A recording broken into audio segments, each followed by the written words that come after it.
Hello, everyone. So we are live on YouTube on a very special meeting. So welcoming everyone, and then I'm giving the floor to Leah and Lisa.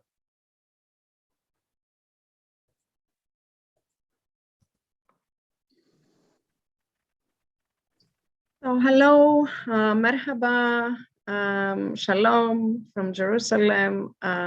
I would like to welcome you in this special event dedicated tonight on the 27th January 2022, dedicated to the commemoration and the memory of the victims of an unprecedented genocide, total and systematic, with the aim to annihilate the Jewish nation, their culture, their heritage.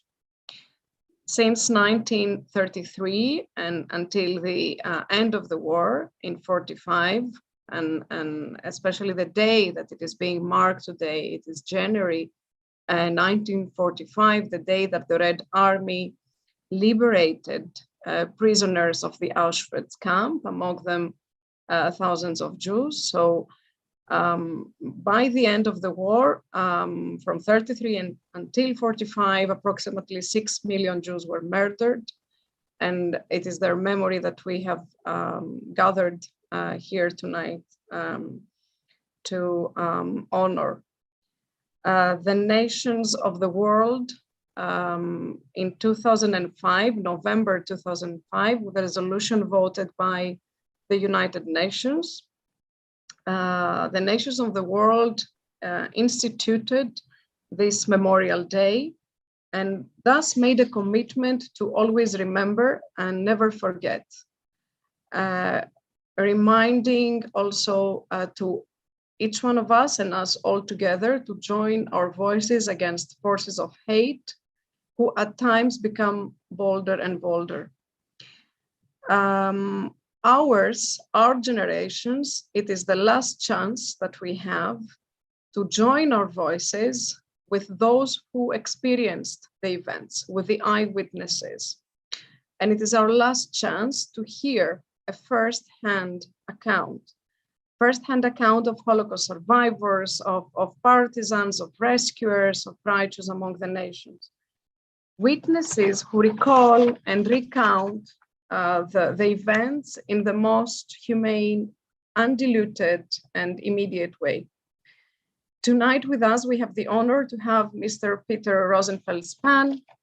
I will introduce him to you in a while. And before that, I will thank very much both Lisa Chemel and Jackie Hazan for this beautiful cooperation with JCC Izmir and newspaper Shalom. Thank you for the opportunity of this event tonight. Thank you for the opportunity to be connected with Izmir and Turkey, other corners of the country. And Lisa, the floor is yours to welcome our audience. Thank you, dear Leah, for the introduction and also for your support in making this event possible. I would also like to say a few words before we begin to hear our special guest. First and foremost, it is an incredible honor to be able to host you today, Mr. Rosenfeld, on such an important day, where we not only say never forget, but dedicate ourselves to the principle of always remember. Because it is impossible to forget, but as the next generations, we have a commitment to preserve the memory of our history. And therefore, we really appreciate your presence and your willingness to share. And as Leah mentioned, unfortunately, with the survivors aging and as the pandemic maintains its effects, we are grateful that we managed to gather from all around the world, leaving our differences and conflicts behind in order to unite with the power of story and life. I will make a really short Turkish introduction as well for some of our participants. Herkese iyi akşamlar. Bildiğiniz üzere bu akşam 1938 Belgrad doğumlu Sayın Peter Rosenfeld'i ağırlıyoruz. Unutmamız imkansız ama hep hatırlamak ve hatırlatmak için buradayız. Tüm farklılıkları bir kenara bırakıp birlik oluyoruz.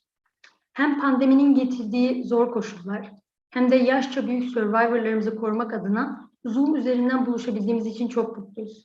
Bu vesileyle ben hem Şalamart 18 hem de Despertar İzmir hem de Yad Vashem adına konumuza ve siz katılımcılarımıza teşekkür ediyorum.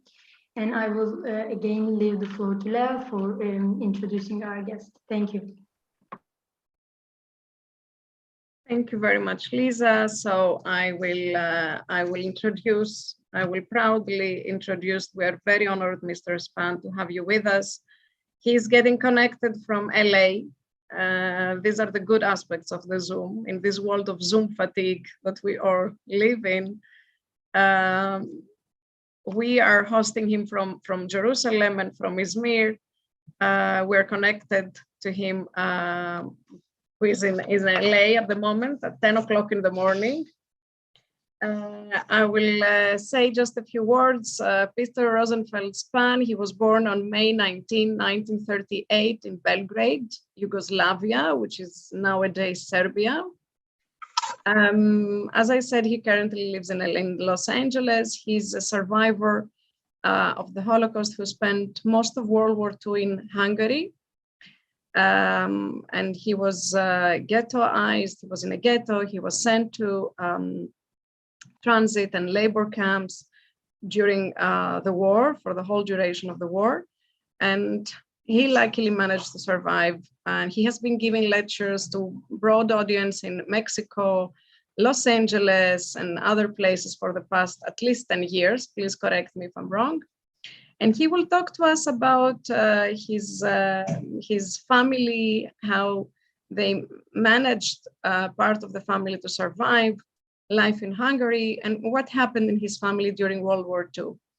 I will. I already put a link. I will put it again in the chat room. There is a film that has been done by Yad Vashem and the International School for Holocaust Studies, dedicated to his life, a testimony film, a documentary.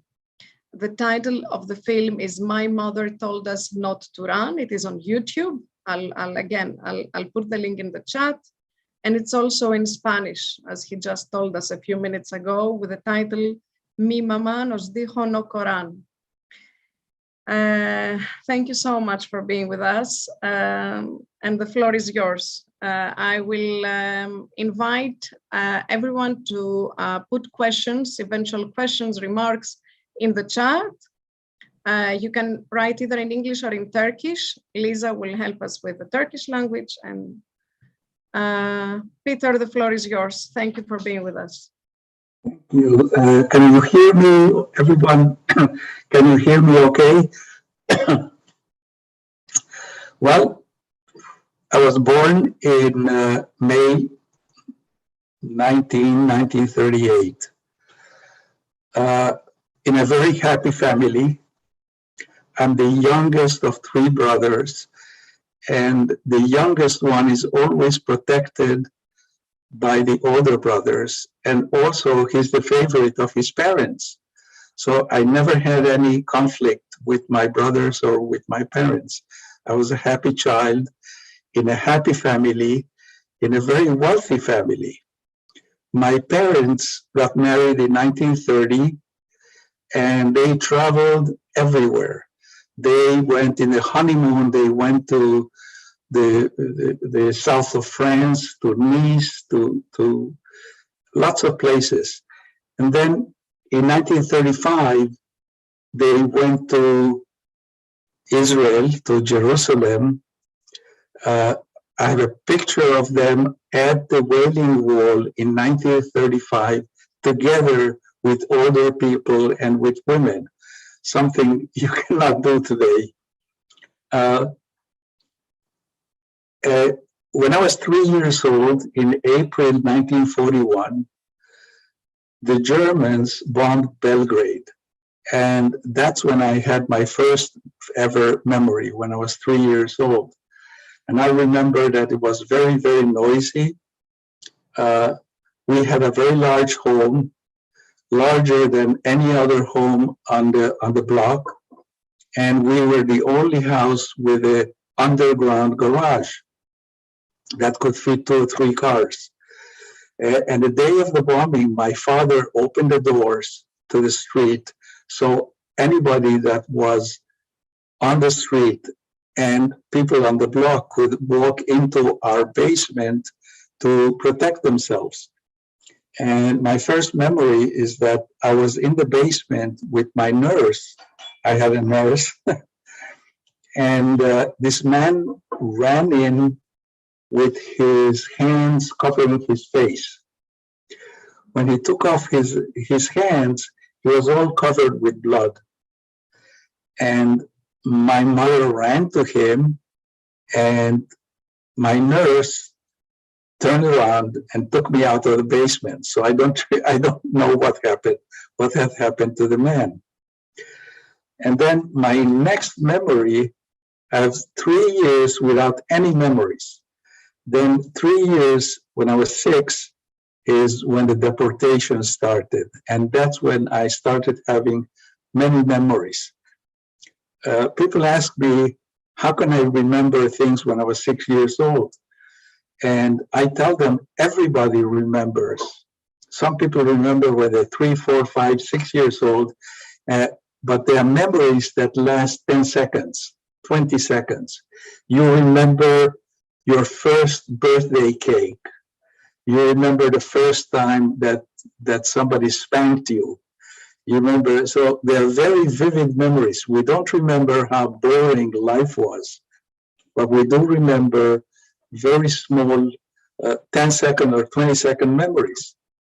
And most of my memories come from that, and stories from my mother, from my older brother, and my middle brother. After the bombing, Belgrade was filled with German soldiers. And so we went to this border city with Hungary, Subotica, where my father and his brothers had the largest hardware store. So we went to Subotica because Subotica was right on the border, and it was more Hungarian than Yugoslav at that time.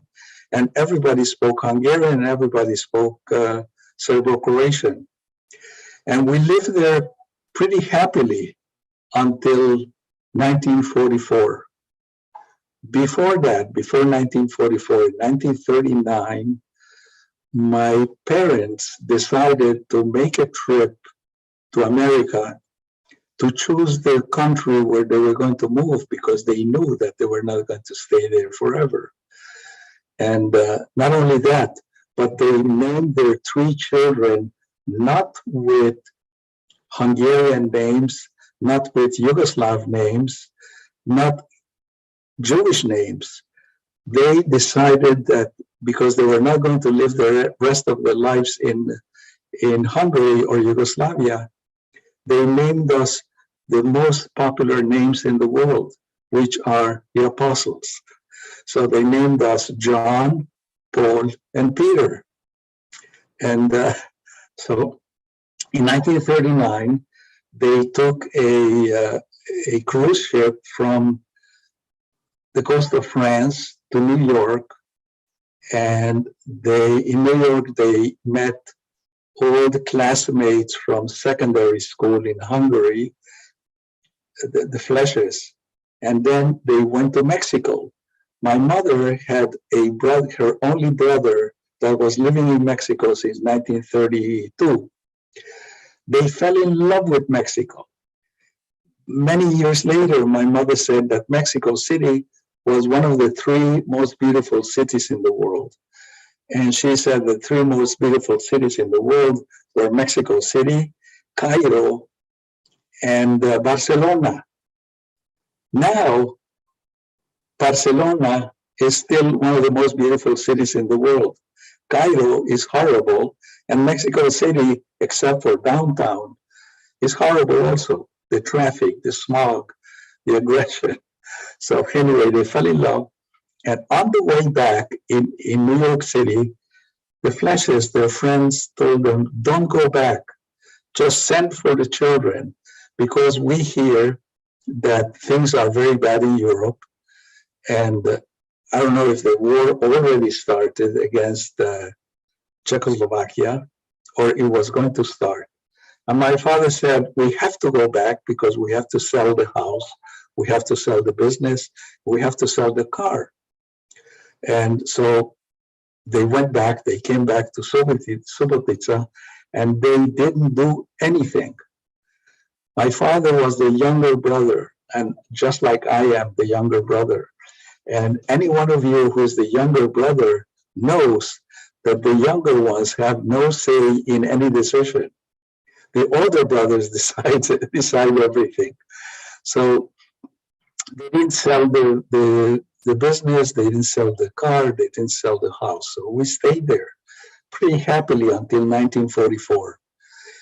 In 1944, the deportation started. First, they sent us to a ghetto in Subotica, near the train station that was just 3 or 4 blocks from our house. And we were there in the ghetto, and then from that ghetto, they sent us to another ghetto in a place called Bacsalmash, and where we were a month and a half. And then we had to board a train, supposedly to Auschwitz. And on the train station, our cousins and our uncles, all the adults, were walking very fast. And my mother, because she had 3 young children, couldn't walk so fast. And she told us, don't run, there's no rush. And because of that, we boarded either the last wagon or one of the last wagons of the train. And that's one of the things that saved our lives. The train went, it was usually several days, and the train would stop in the middle of nowhere because either the Allies were already bombing the train ways, and so we had to stop to fix it, and we never knew where the train stopped. In one of those stops, we couldn't look out the window because the windows were very high, and the train stopped, and the 2 young boys, one lifted the other one and looked out the window and saw people working there.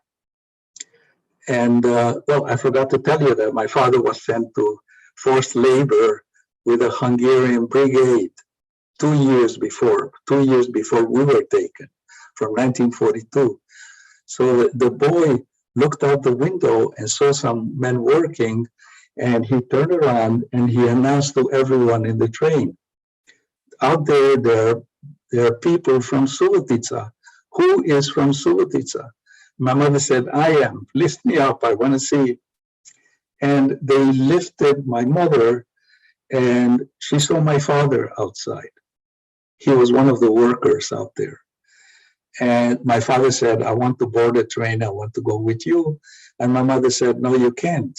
You can't, because the wagon is locked, and we are being taken to get killed. And you're out there in the open air, and you're free. So then, of course, I wanted to see my father also. And they said, okay, we're going to lift you. And when they're about to lift me, the train started advancing again. So I didn't see my father. I have to tell you that the documentary, which is 36 minutes long, was taken from 3.5 hours of me speaking to a camera and a microphone. And those 3.5 hours, I cried at least 3 times. And the director included all 3 times in the documentary. And I'm telling you this because I might cry as I'm telling you this story. Anyone can see the documentary on YouTube. If you go into YouTube And when it says search or the loop, you just write in, "Mother told us not to run," and the documentary comes up immediately. The Yad Vashem hired a director that had done other documentaries for Yad Vashem. He never met me, I never met him, but he decided what to include in the story, which almost everybody likes. So we were taken in the train, and in one of the towns, the train was divided in two. The front of the train kept on going to Auschwitz, and the back of the train, where we were, was taken to a distribution camp called Strasshof near Vienna.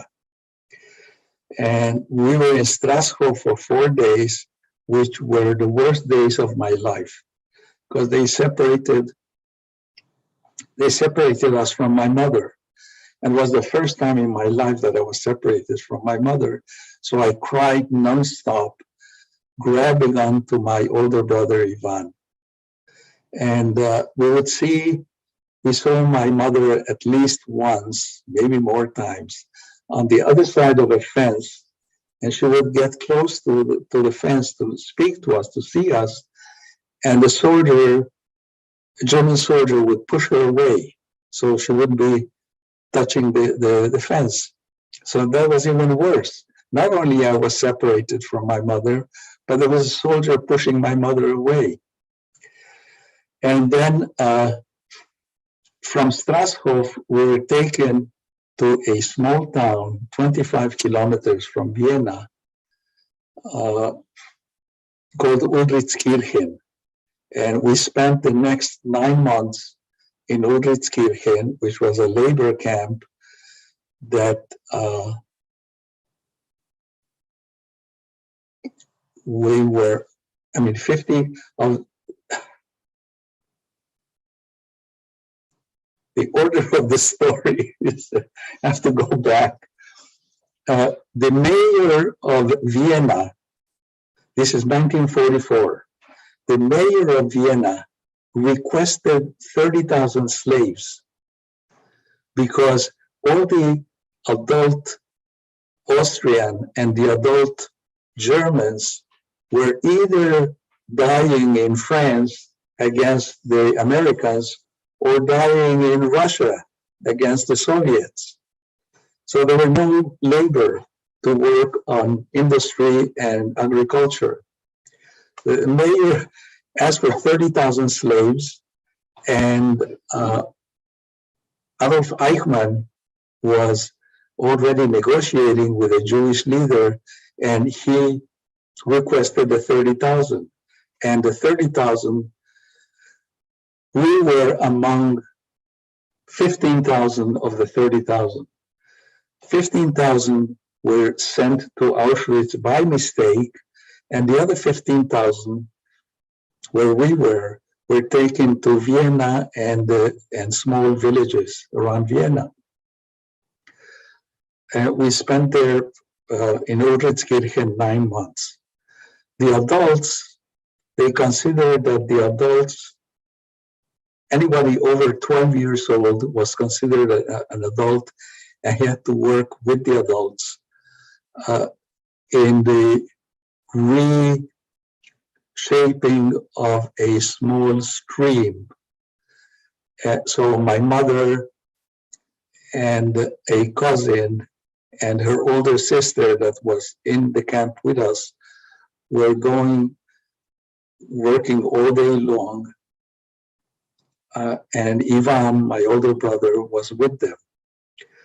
And the younger ones, the children, we had to carry water to the kitchen until the cook said, okay, I don't need any more water. So we could go out and play. It wasn't much play because we were hungry all the time. All the food we ate was one ladle full of a thick soup, which is what they give to pigs. It's a thick soup made of cabbage and potatoes, and the adults nicknamed that food moshlék in Hungarian. Moshlék is the slop, the dirty water they feed pigs. And my cousin Evie, who was 21 years old, she would come back from working all day, and she would sit down at the entrance of the barrack, and all the children, 6 or 7 children, would sit around her, and she would give us classes because we're not going to school. So she would talk to us about history, about geography, all kinds of stories, like if we were in school. And I loved it. And one day she was talking to us about Tutankhamun. She said that Tutankhamun was so wealthy that his table service was made of gold. And I said, Evie, what is table service? And this, I have never forgotten. She said, Tutankhamun was so wealthy that he ate his moshlék in a golden dish. Anyway, a few months later, we spent the whole winter in Rosenfeld. It was freezing cold. And because we didn't have any clothing except the clothes, the one outfit of dirty clothes we had without any changes, in winter, we put newspaper around our legs and around our bodies under the clothing to protect us from the cold. And let me tell you, it works. Newspaper is very good shield from the cold. A few months later, suddenly the chief of the camp disappeared. And a day later, the 2 couples disappeared also. What's happening? And we were hearing very loud noises of guns. And what was happening is that the German army was retreating because from the Russians, from the Soviet army. And the German soldiers stayed with us for 2 days to protect ourselves from the fighting. About 100 meters from the camp, there was an underground, how do you say it, where they keep wine, cellar. There was a wine cellar, I don't know, 20 by 20 meters large, where we all went in to protect ourselves. And the Germans stayed with us for two days. And I remember that a German soldier, they were regular soldiers, nobody knew the word Nazis. It was German soldiers. One of the soldiers took me and sat me on his legs, on his lap, and he was telling me very nice, he was speaking to me very nicely. And he showed me his wallet where he had a picture of his family, his wife and 2 children. But I didn't understand a word of what he was saying. My mother did know how to speak German, and I asked her, what is this soldier telling me? I don't understand. And she said, he is telling you that he misses his son because you are the same age as his son. Anyway, the Germans left, and then one day we were between two fires. We were very afraid, and one of the young men, 15 or 16 years old, said, now is the time to go to the camp 100 meters away to steal a sack of potatoes for us to eat. So several young boys, men, ran to the camp, and as they were coming back, my brother Ivan was the first one to arrive, and he ran down the steps, and then we heard a large explosion, and another boy, maybe 15 years old, stumbled down the stairs, and my mother ran to him and put her arms around him. And later on, she said that her hand went all the way into his back, into the wound. And the boy died right there, falling down the steps.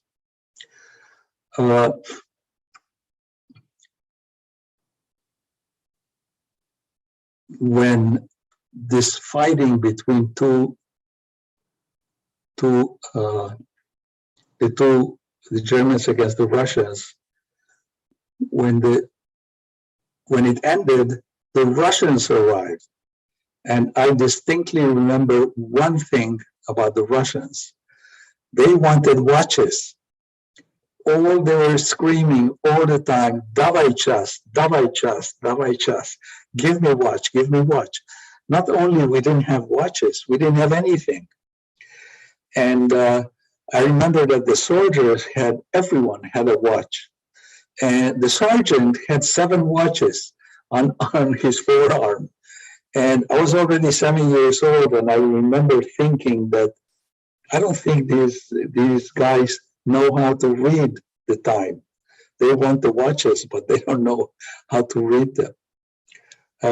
The other thing that I remember, that not personal memories, but my cousin Evie told me years later that the soldiers would get drunk, the Russian soldier would get drunk, and in the evening they would go down to the cellar and look for the girls.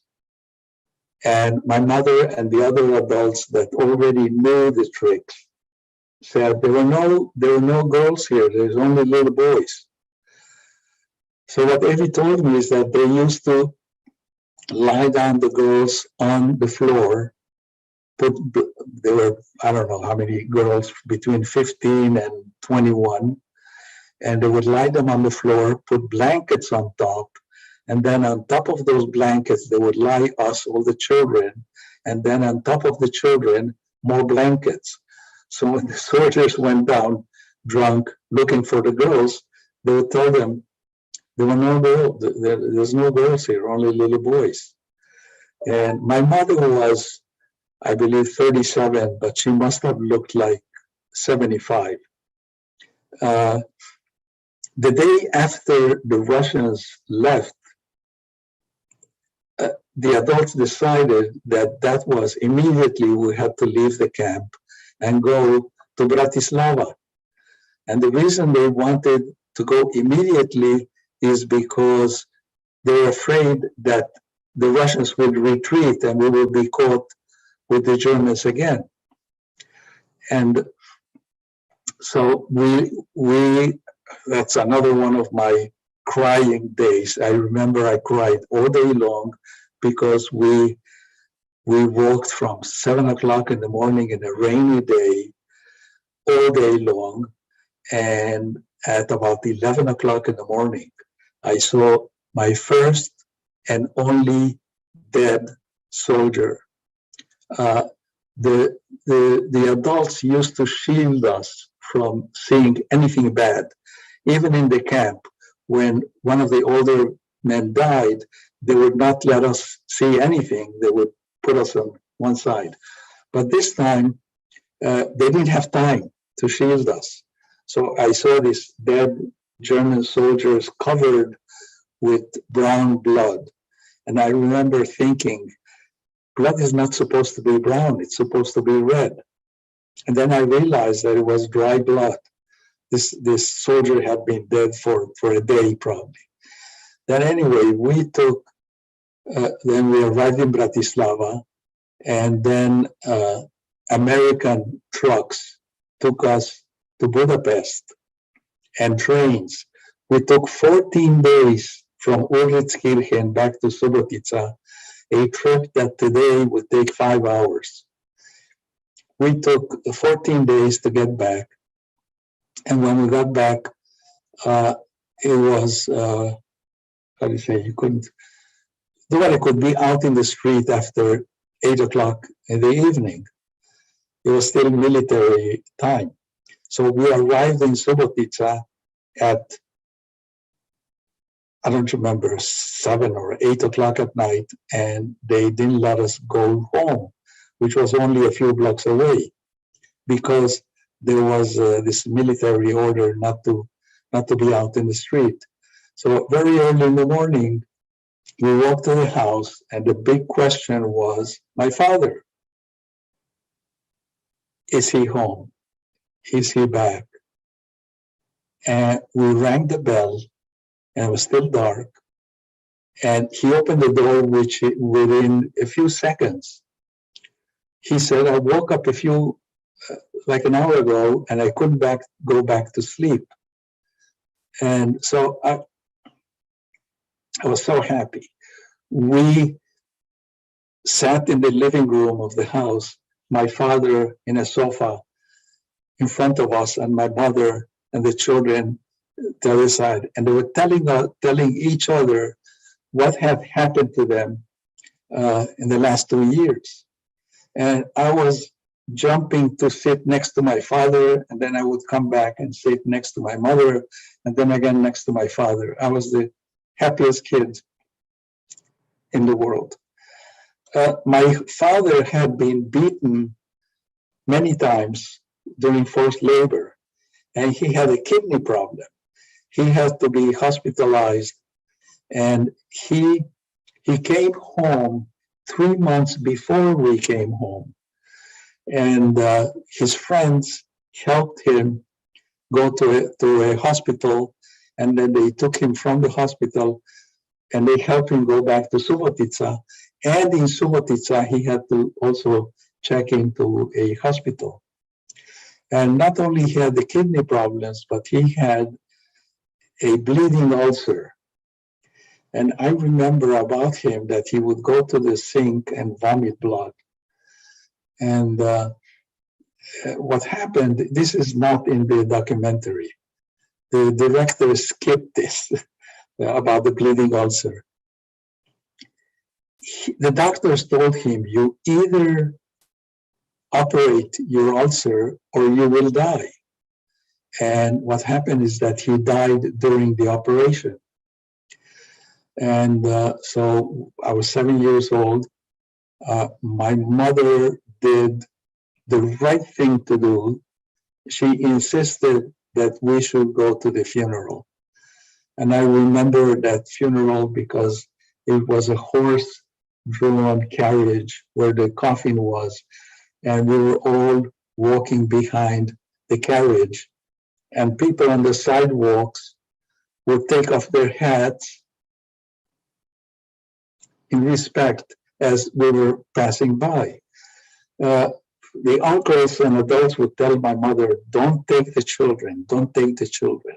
And my mother insisted that after what we had gone through, we should see the funeral.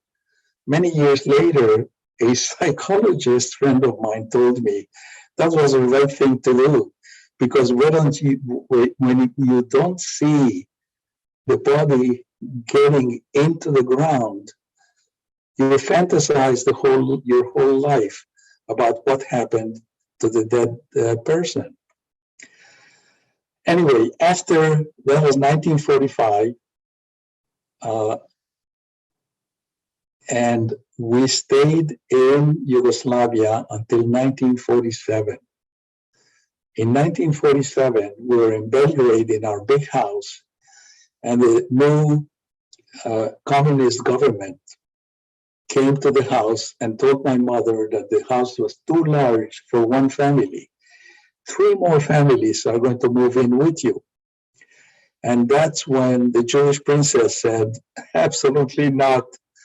We were going to go to Mexico in 1939, so we're going to go to Mexico now. She sold the house. We got passports, but we didn't have visas. At that time, they would give you a passport if you didn't have any property in Yugoslavia. So my mother sold the house, we got passports, and we left and we went to Paris.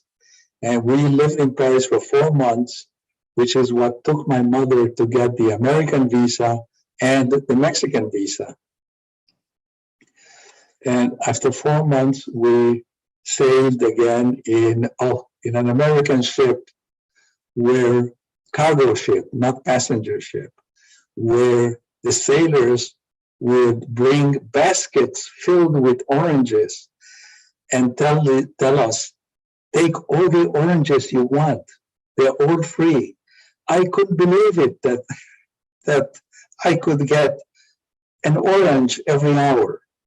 Anyway, we arrived in New York. The Fleshes, my mother's friends, went to the dock to receive us. And then we stayed with them for 2 weeks. And then we took a train to Mexico. And my uncle Andor was waiting for us at the border of Mexico and the US. And he rode with us from the border to Mexico City. We arrived in Mexico City on the 14th of July, 1947. And that's the end of my childhood story.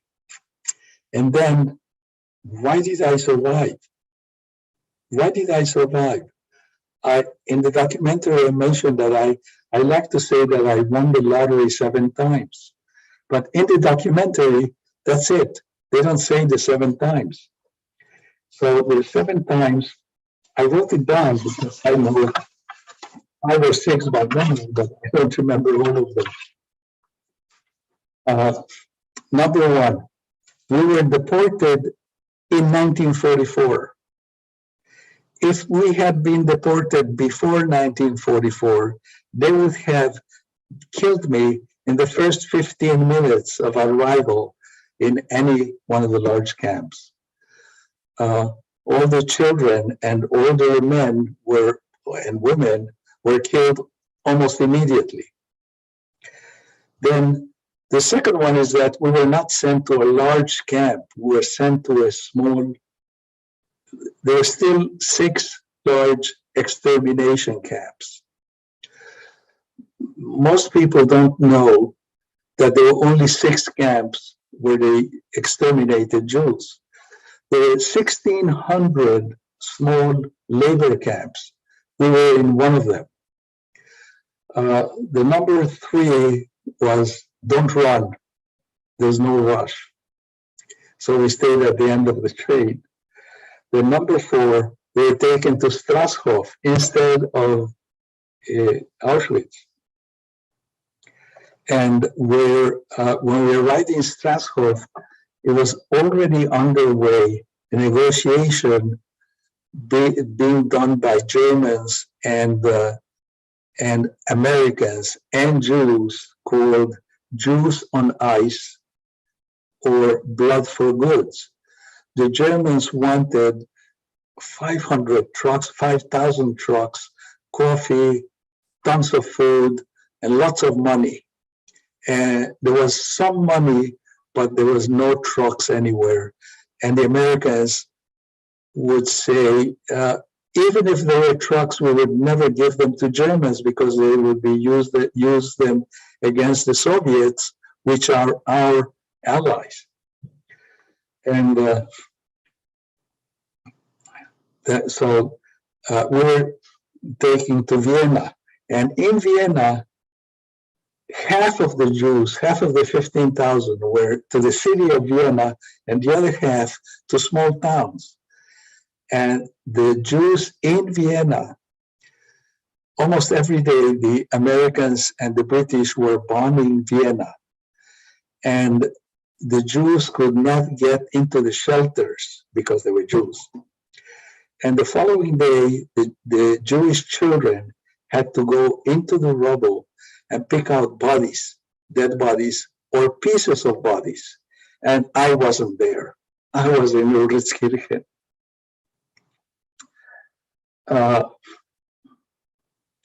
Basically, that's the story. One of the things that I have talked about yesterday and the day and the Yad Vashem is that most survivors cannot speak, cannot tell their stories. And it was I couldn't tell my story. I lived in Yugoslavia for 9.5 years. I lived in Mexico 30 years. I never spoke about my experience. Not until 1997, when the Shoah interviews were going on, sponsored by Steven Spielberg. In one of my trips to Mexico City, my brother Ivan said, I did my Shoah interview. You should do yours.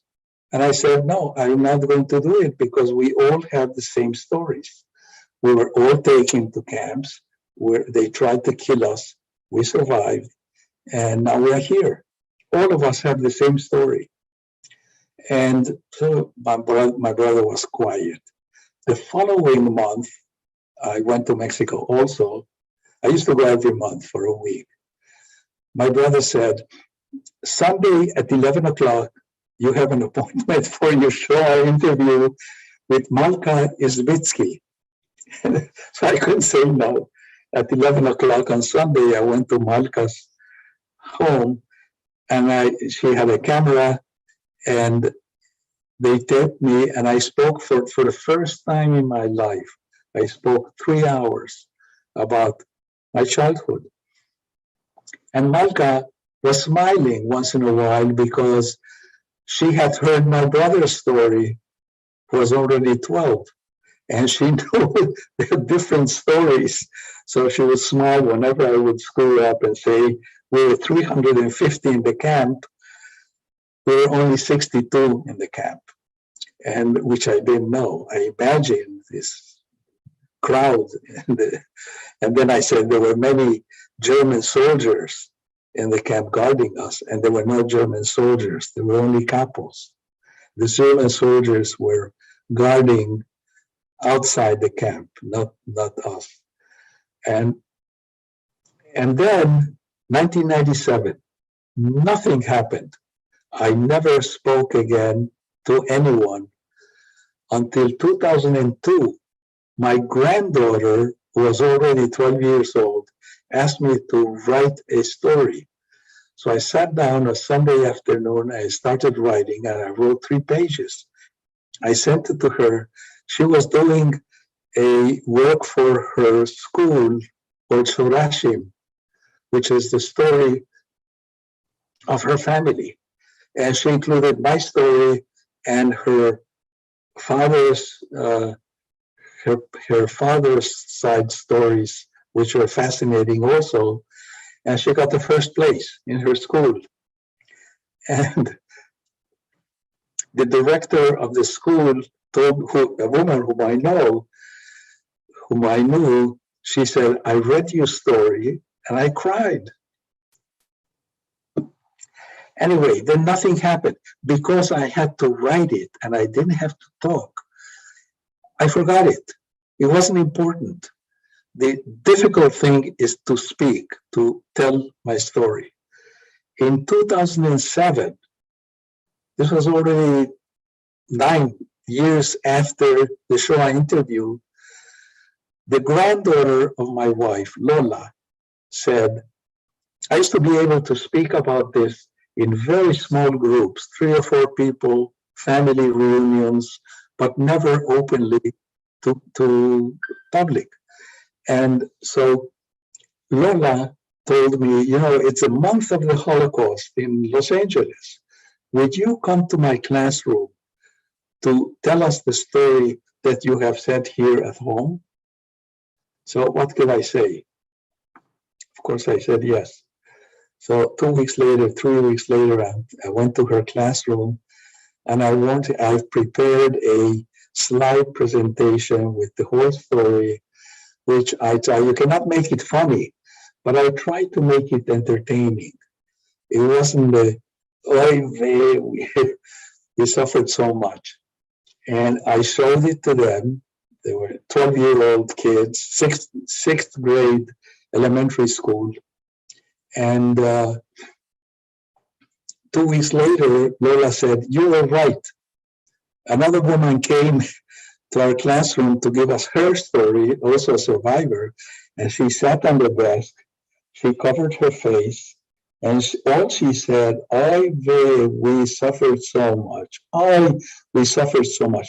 She didn't even raise her eyes to look at us. So you were right. Your story was entertaining. Ever since then, I have given these lectures to high school kids, not to elementary, they're too young, but in Jewish schools, mainly in Mexico. I've given this speech maybe 12 times, 13 times. And after the second or third time, I became cruel. Literally, I became cruel because the classroom usually had 40, 50 people. The principal of the school and some teachers would be in the audience. And before they darkened the room so I could show the presentation on the screen, I would ask the kids, who was born in July? And usually 4 or 5 children would raise their hands and said, I was born in July. I would tell them, okay, stand up and go to the side of the room and stand there. And so I would start the slides, and about 15 or 20 minutes, I would tell them, okay, you can go sit down.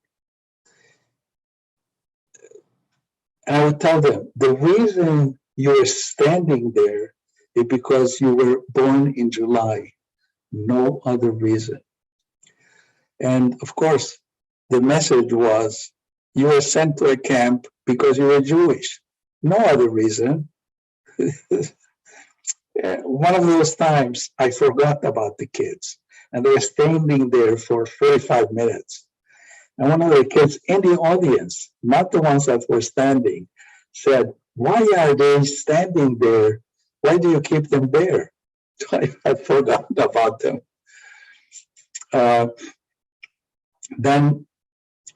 So it became easier and easier to speak about it. I read that 90% of survivors cannot talk about their experiences. And my process was very slow with the Shoah interview, and then my granddaughter, and then my wife's granddaughter. And so it became easy, and now it's easy. I cry once in a while, but it's easy. Basically, that's my story. If you have any questions, I would love to answer them.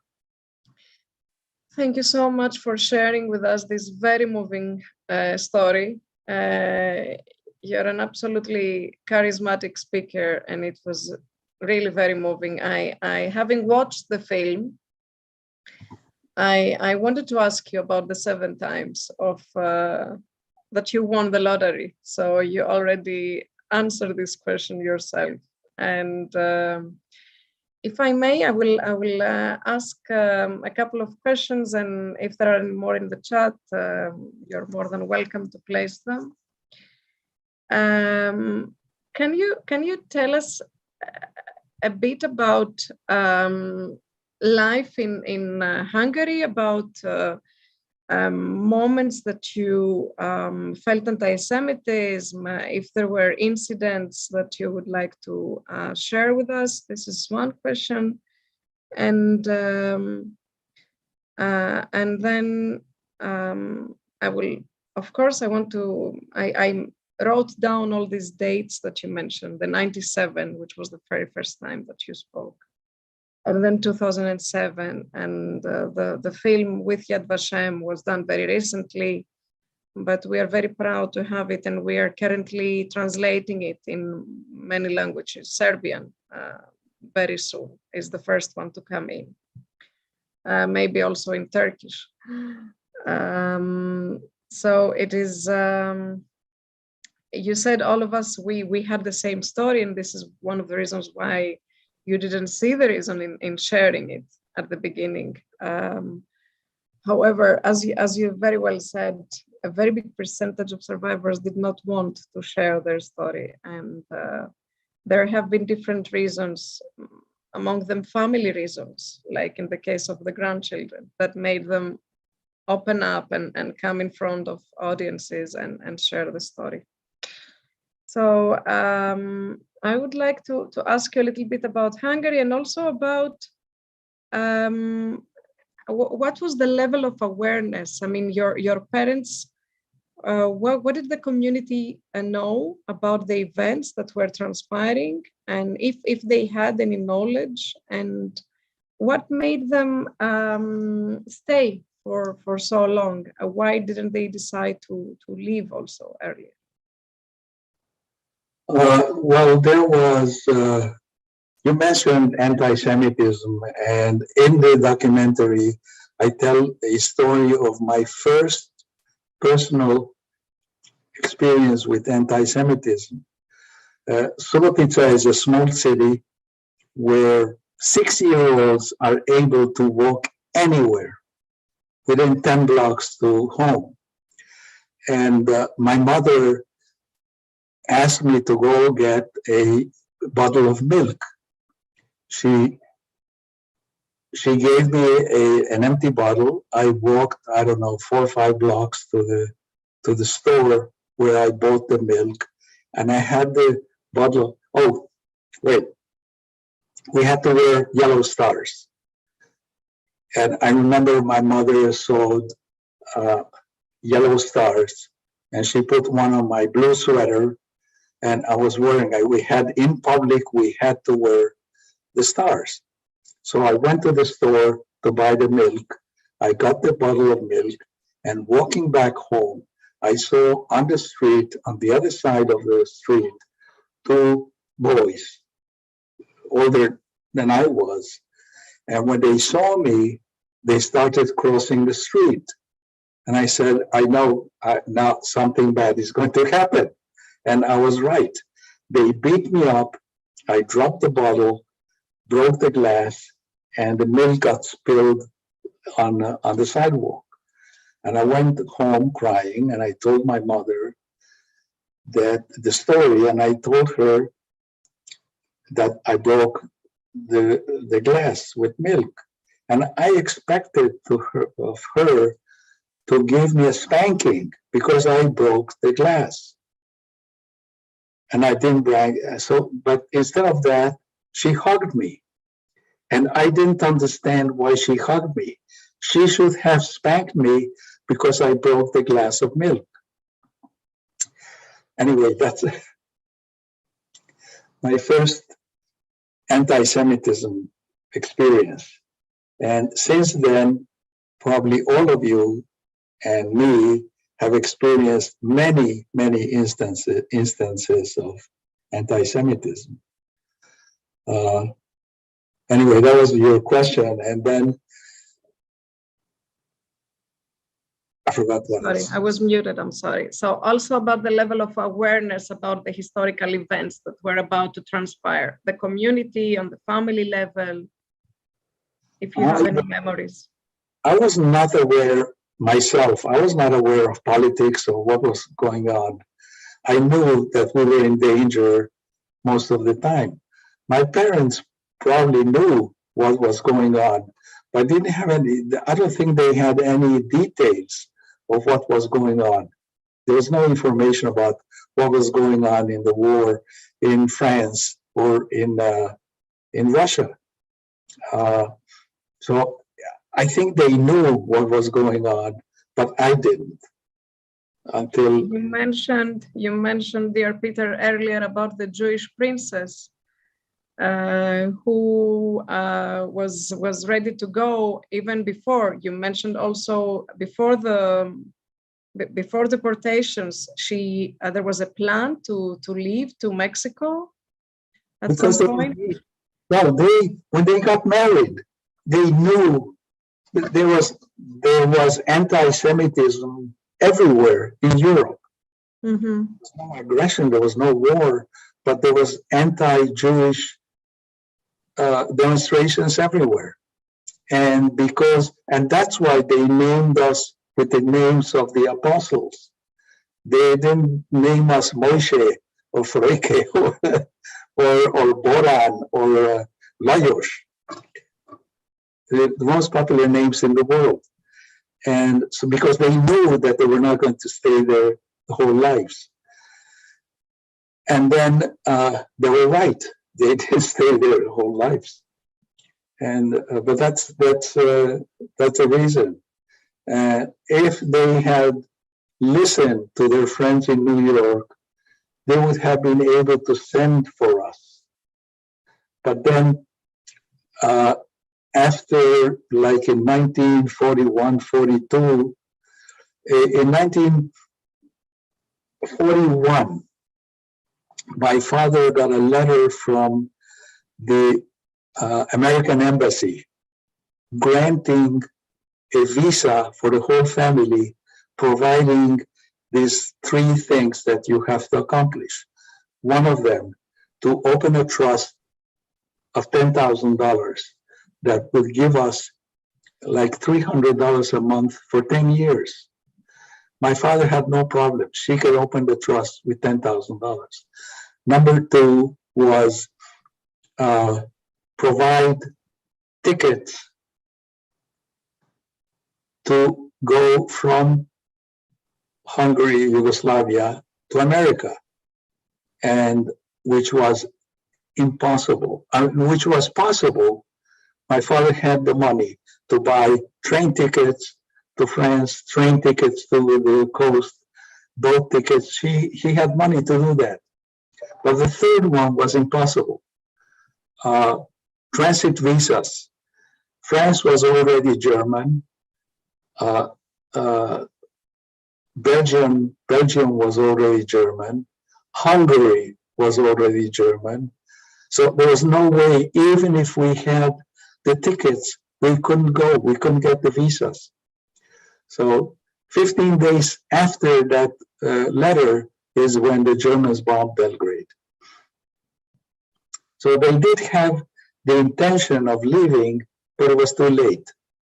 They should have done it in 1939. I have one more question, but this will be for the conclusion. May I proceed, Lisa and Jackie? Yeah, sure. Okay. So before thanking you once again, I would like to request your message, a message of you as Peter Rosenfeld Span, as a Holocaust survivor, for our audience, for all the people who are with us tonight, both here on Zoom and on YouTube. And for the broader public. I'm sorry if I may, other than your mother's command not to run.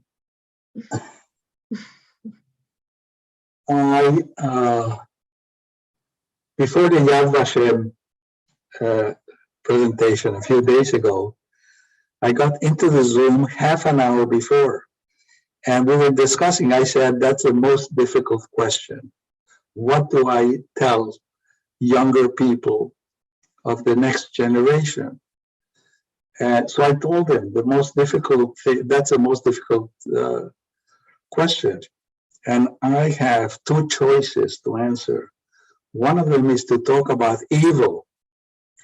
I have this wonderful book about evil, written by an Argentinian author, an older man that lives in Mexico. And it's not translated because it's impossible to translate.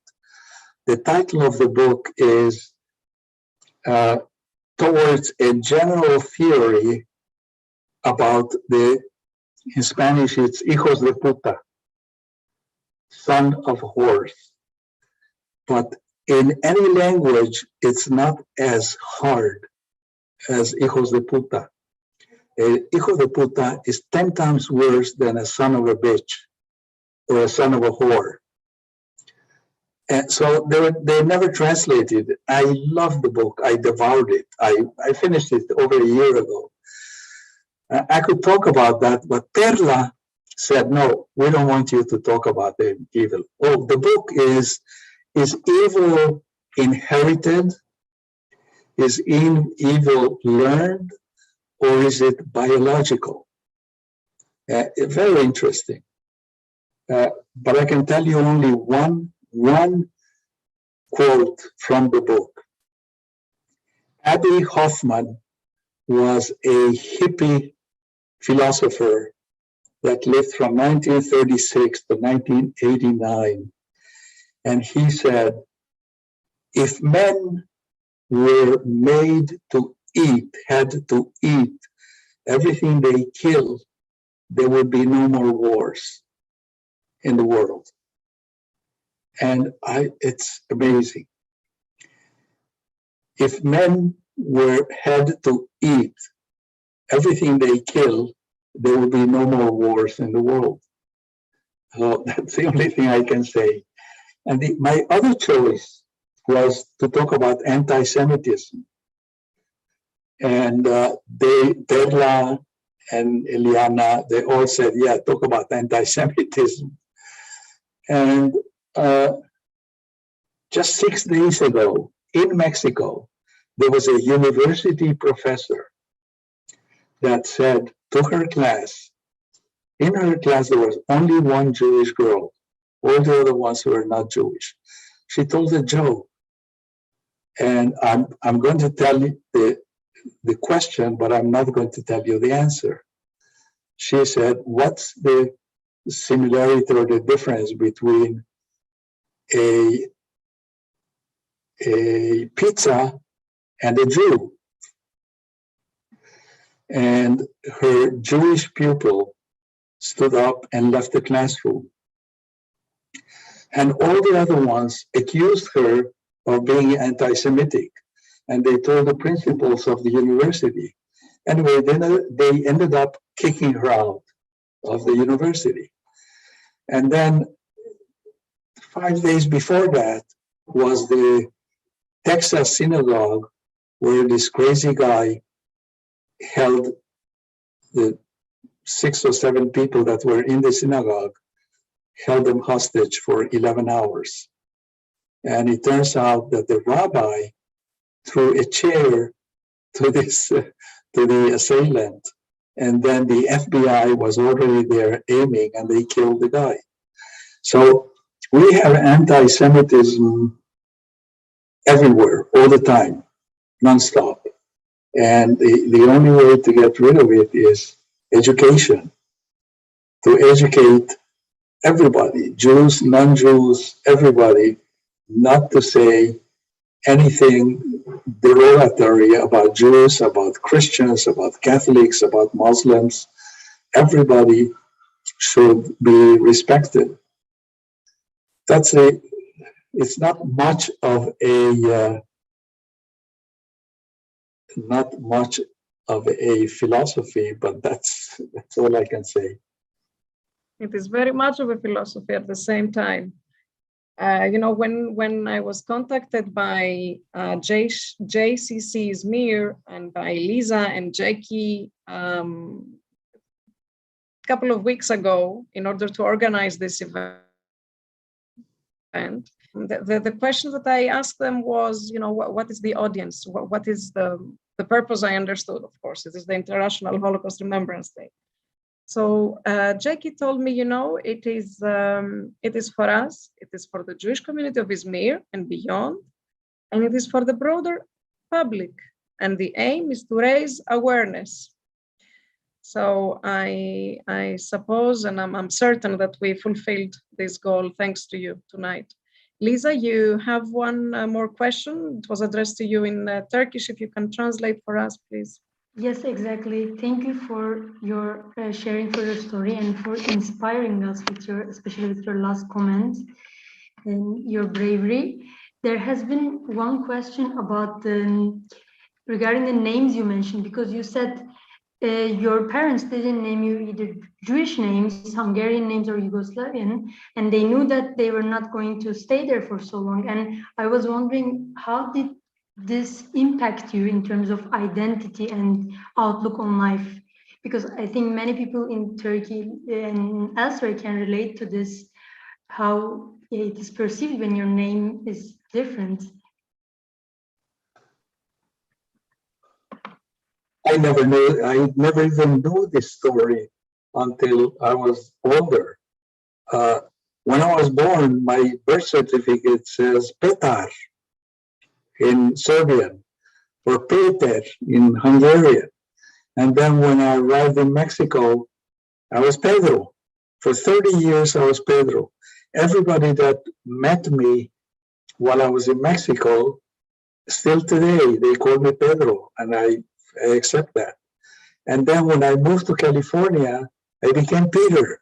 And everybody that met me after 1976 calls me Peter because they met me here. So I was never conscious about this. This story was, I learned this story about the apostles when I was a young man. It wasn't when I was a baby. It wasn't when I was 7 years old or 10 years old. Thank you. There has been one more question, if Lea, if I can go. You mentioned that you came from a very happy and loving family. We also see that in the film. Did you feel this, that your family was still loving and happy after the war as well? Did it change anything? Well, I would call it loving today, but I always felt protected. It's not the loving. I always felt protected by my brothers because I was the little baby, and protected by my parents because I was the little one. So I always felt protected. I never felt unsafe.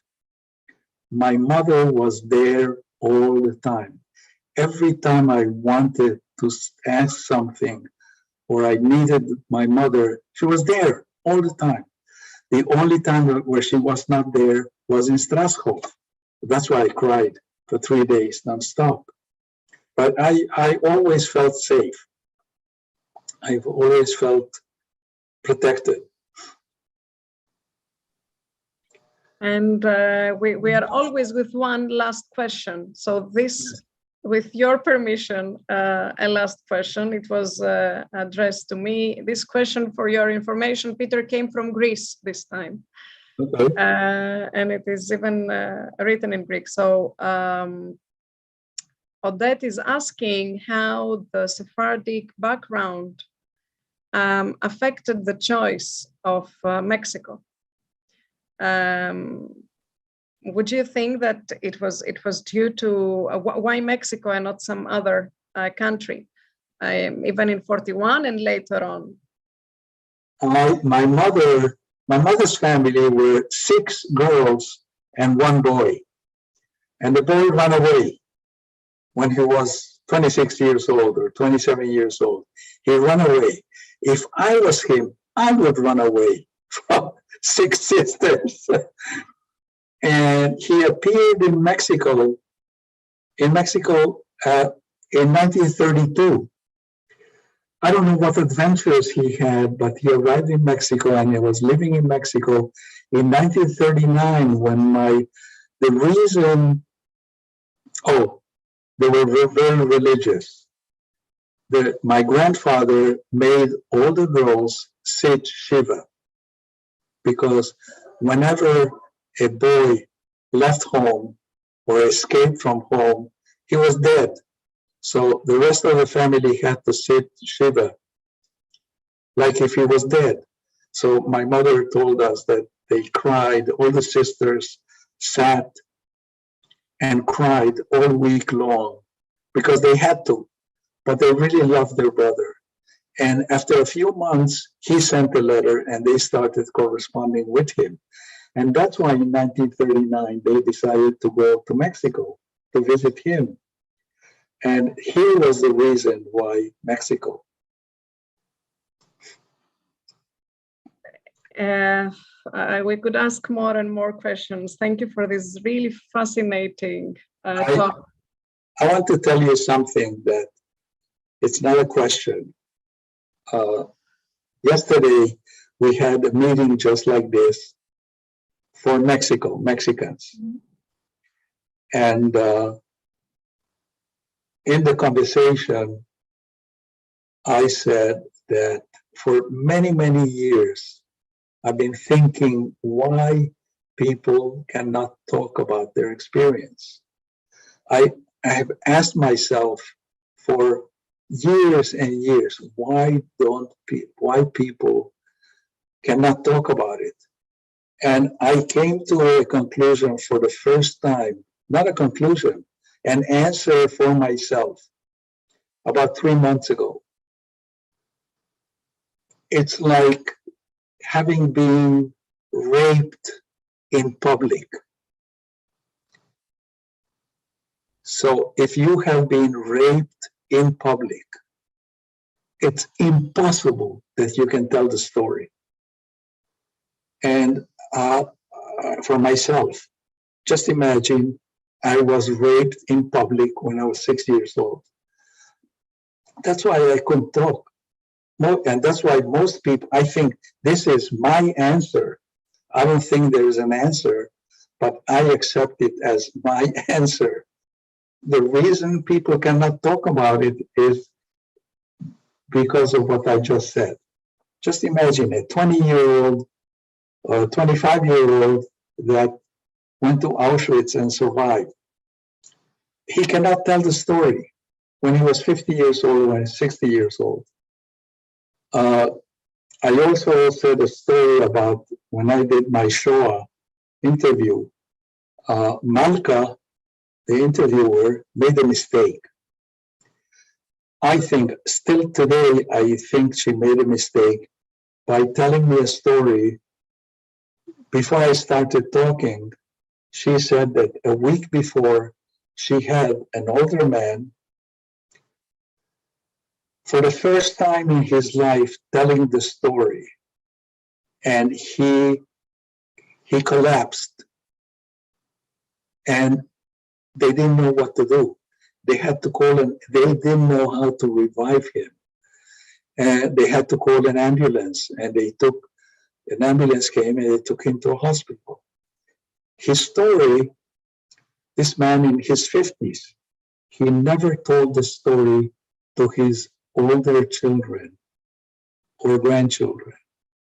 He was 18 or 20 years old when the long marches started, when the Germans made all the Jews from the camps go into long marches to either die by themselves or kill them during the marches. And he said that he told a story for the first time in his life that he had a brother. They were very close and they were walking together, and his brother was cold. It was all the time cold and it was freezing. It was winter. And in one of the stops, his brother sat down on a stone and he died frozen. He saw, I have to cry. He saw his brother freeze to death. He never told the story to his children or to his wife or to anyone until the Shoah interview with Malke. And when she told me this, I said, oh, she shouldn't have told me. I never went through something like that. But anyway, that's why, how can you tell that story? Years later, few years later, I was having lunch at a friend's house, an older woman who had been friends with my mother. And we were talking about this, and one of these ladies' daughter-in-law said, that was my father.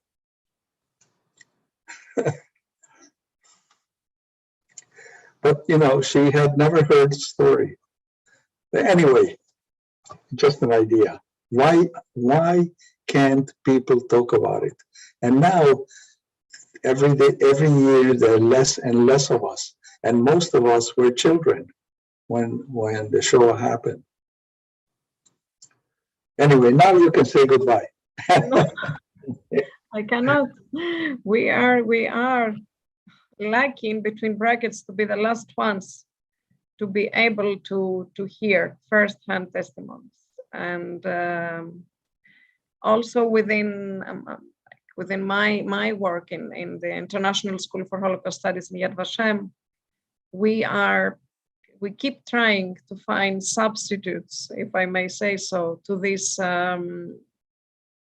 first-hand testimony, which is it is indeed very, very hard to find substitutes and find a way to substitute this immediate way of getting knowledge about the events, also the historic events, and also how the big history with a capital H does affect the individuals and each one individual's life in a very direct, significant, marking way.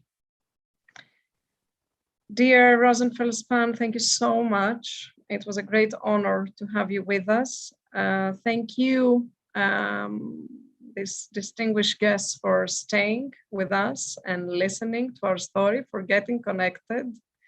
I'm looking forward to having more occasions. Thank you, Lisa, and thank you, Jackie. It was a beautiful opportunity, and it was a very unique way to honor this International Holocaust Remembrance Day. And for whoever wants to watch the film, it is on YouTube, it is on Yad Vashem webpage. And Jackie, you already put it again, like there's a reminder, my mother told us not to run. Yes. And also in Spanish. Thank you so much. Thank you so much, Peter, and everyone, for this event. Thank you for inviting me. It was a pleasure. Thank you so much. Pleasure was We have ours. the honor, exactly. Thank you. Thank you, everyone, for joining us. Have a good evening or Have a good morning. evening. Have a good Bye. evening. Thank you. Bye. Thank you.